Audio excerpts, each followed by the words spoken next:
के लिए खुद रही अब तक कि जो संगठन अब तक खुद धमाके करता रहा, वो धमाकों से आखिर अफगानिस्तान के लोगों को बचाता कैसे? क्योंकि इस तरह के इनपुट से, क्योंकि तालिबान को सीधे तौर पर आईसिस निशाने पर ले रहा था, आईसिस टारगेट पर ले रहा था। सुनिए जरा।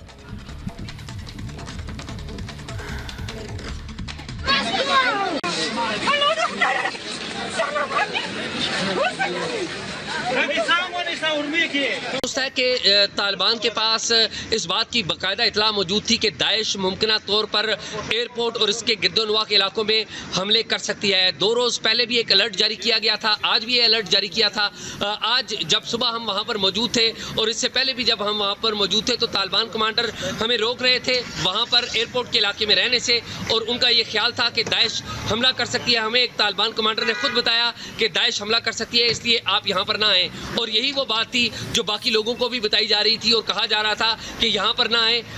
वक्फे से दिन भर और माजी के दिनों में भी पहले भी फायरिंग हवा में की जाती रही है, और जब मीडिया के हुकाम तालिबान से पूछते रहे हैं तो वो ये कहते रहे हैं कि यहाँ पर सिक्योरिटी की सूरत हाल है, इसलिए यहाँ से निकला जाए। दाइश के स्पेसिफिक बिल्कुल थ्रेट मौजूद था और उसको रोकने के लिए इंतजाम मौजूद थे, लेकिन ये फिर भी वाक़या हुआ। अब हमारी इतलात के मुताबिक एयरपोर्ट की सूरत हाल को क्लियर कर लिया गया है। तालिबान इस बात की तहकीकात भी कर रहे हैं, जबकि जख्मियों को भी हॉस्पिटल्स में पहुंचा दिया गया है।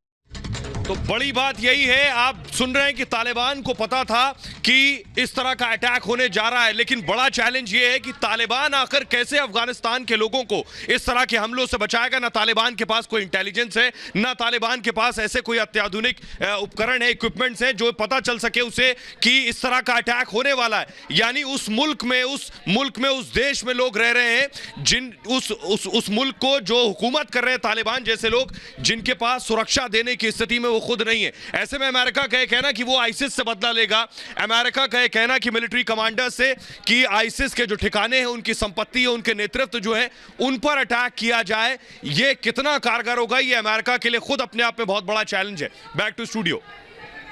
और इस चुनौती से कैसे पार पाने वाला अमेरिका, ये देखने वाली बात होगी। सोहेल, इसी बीच देखिए काबुल में जो धमाके हुए हैं, कहा यह जा रहा है कि आईएसआईएस, तालिबान और पाकिस्तान की एक तरह से उसे तिगड़ी बताया जा रहा है यहाँ पर। श्वेता, बिल्कुल, देखिए इस पर पाकिस्तान ने अभी कुछ नहीं बोला है और तालिबान जो है वो कह रहा है कि नहीं, ये तो हमने करवाया ही नहीं है, ये तो आईएसआईएस का जो खुरासन ग्रुप है उसने ये कराया है। यानी कि किस तरीके से ये तीनों की तिगड़ी है जो अब सामने आ रही है, और हम ऐसा क्यों कह रहे हैं इस रिपोर्ट में समझिए।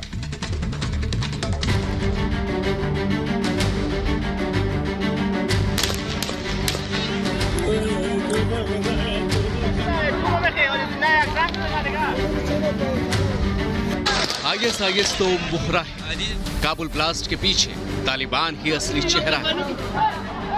ये बातें हम नहीं कह रहे, ये आरोप अफगानिस्तान के कार्यवाहक राष्ट्रपति अमरुल्लाह सालेह ने लगाया है। सालेह ने तो अफगानिस्तान की बर्बादी के पीछे 3 किरदार बताए हैं, पहला तालिबान, दूसरा पाकिस्तान और तीसरा आईएसआईएस। काबुल एयरपोर्ट के पास एक के बाद एक 3 धमाकों ने सैकड़ों जिंदगियां लील ली। बेहतर भविष्य की तलाश में काबुल एयरपोर्ट पर भूखे प्यासे खड़े लोगों के लिए तो हर तरफ मानो अंधेरा ही अंधेरा छा गया है। जिन नालों के बीच कल लोग एयरपोर्ट की तरफ जाने के लिए जद्दोजहद कर रहे थे, आज वे नाले लाशों और घायलों से पड़ गए हैं। एयरपोर्ट के बाहर तालिबान का राज है, तो अस्पताल और प्रशासन की क्या व्यवस्था होगी, ये बात किसी से छिपी नहीं है। दूसरी तरफ जब हमले के पीछे खुद तालिबान हो तो फिर लोगों की मदद कौन करेगा?